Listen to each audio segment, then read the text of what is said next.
From the outset, the mission promised to be a colourful affair. As well as a traditional camel caravan, Chapman Andrews defied the terrain by using the latest invention, a motor car.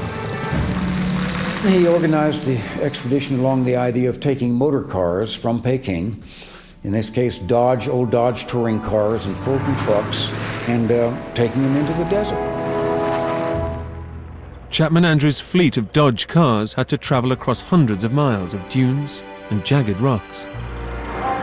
In spite of their meticulous planning, nothing could have prepared them for the hostile conditions of the desert.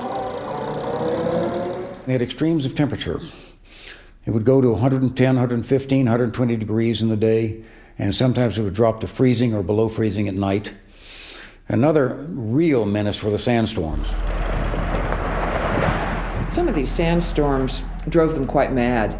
I mean, they really shredded the tents, ruined the cars, ruined all the equipment. Their clothing and everything was scattered everywhere and to be lost forever. And yet somehow Roy kept the expedition moving smoothly. As the expedition unfolded, a series of incidents took place which have led some to think that Chapman Andrews inspired the creation of Indiana Jones. Oh, rats. Unusually for an action hero, Indiana Jones displays vulnerability, making him a more rounded character. Before he can reach his goal, Indy must battle through infestations of creepy crawlies, rats, cockroaches, and reptiles. Above all, snakes hold a particular horror for him.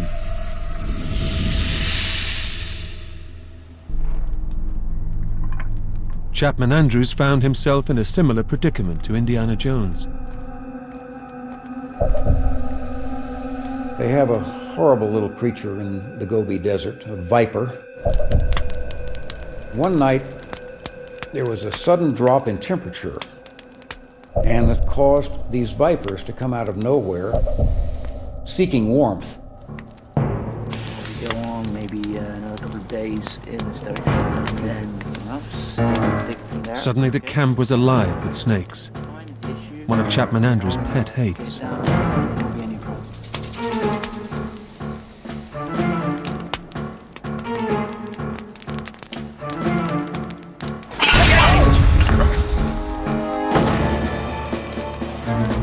They wrapped themselves around caught legs, and they tried to get into anything they could, into clothing. The expedition members used every imaginable weapon. They used knives and axes and whatever they could find to slice these creatures and get rid of them. The next night, the snakes returned.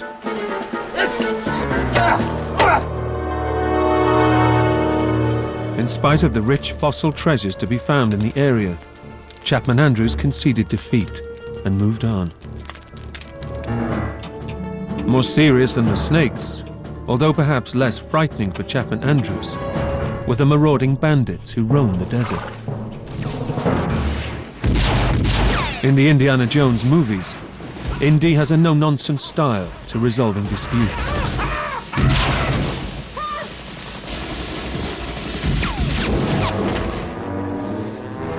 He's quick to pick up a whip or revolver, sometimes with comical results. The joke everybody remembers is him shooting the scimitar-waving Arab who puts on this sort of magnificent display of waving this scimitar, and then Indiana Jones just kind of goes like this and sort of shoots him dead.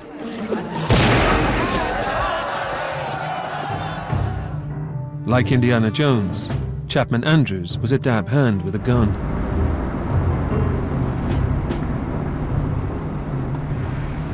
Scouting ahead of his party one day, he caught sight of a rider moving towards a ridge, about 200 yards ahead of him. They appeared over a hilltop. I don't think he knew actually how many, at least 2, maybe 3 or 4.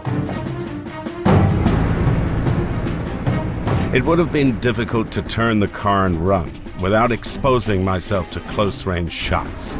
And Knowing that a Mongol pony would never stand the charge of a motor car, I instantly decided to attack. He drew his pistol and he began firing at them. And of course they took off in absolute terror and disappeared over a hill, never to be seen again. Over the months, Chapman Andrews' conviction was rewarded. The Gobi Desert was a naturalist's paradise. Accompanying Chapman Andrews was cinematographer J.B. Shackelford. His extraordinary technical skill in capturing the exotic world encountered by the expedition would help propel Chapman Andrews to stardom on his return to America. Shackelford was to Andrews what Spielberg would become to Indiana Jones. But 1 year after the expedition left Beijing, although weighed down with numerous fossils, the group had still found nothing of major scientific interest. Reluctantly, they set out on the long journey home. Chapman Andrews and Shackelford were traveling separately from their party when a chance event occurred that would give Chapman Andrews his place in history. The camel caravan and the rest of the party was lagging behind, and Andrews was trying to find a new trail to follow through the Gobi. And they were basically lost. He and Shackelford were traveling together in one of the cars.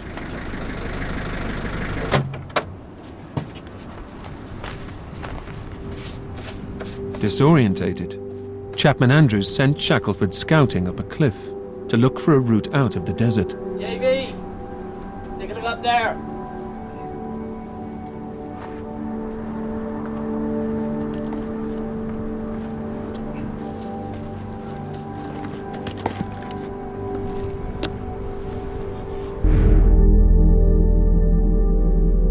There, before him, spread out from a huge distance, was a vast basin of pink and red spires and buttes and mesas.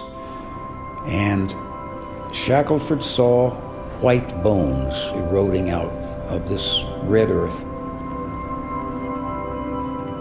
What Shackelford was looking at was one of the greatest dinosaur finds of the 20th century.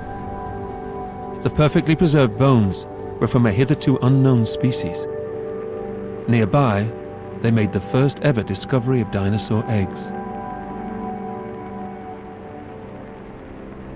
And that became what was known later and is known today to paleontologists the world over as the famous Flaming Cliffs, one of the largest fossil repositories in the world of Cretaceous dinosaurs, the end of the age of dinosaurs, and of very early mammals. There are extensive parallels between the fictional Indiana Jones and the real-life Roy Chapman Andrews. He was a charismatic explorer, part cowboy, part archaeologist. A ladies' man and a good shot, who takes on his enemies with a daring do that rivals any fictional creation. They even share a terror of snakes. But there was one piece missing. In Spielberg's movies, Indiana Jones is hell-bent on finding hidden religious relics and preventing them from falling into the wrong hands. The Grail is mine, and you're going to get it for me. Shooting me won't get you anywhere. You know something, Dr. Jones? You're absolutely right. It's a plot device known to scriptwriters as a MacGuffin. The MacGuffin of the plot is a term that Hitchcock used, which is basically the thing that drives the plot. It's the thing everybody's chasing after, be it like a bit of data on a tape, a nuclear secret. Hitchcock's point was, doesn't matter what it is, as long as somebody's chasing for it. In the Indiana Jones movies, the MacGuffin is always a treasure with supernatural powers. The supernatural held no interest for Chapman Andrews, whose missions were always entirely scientific.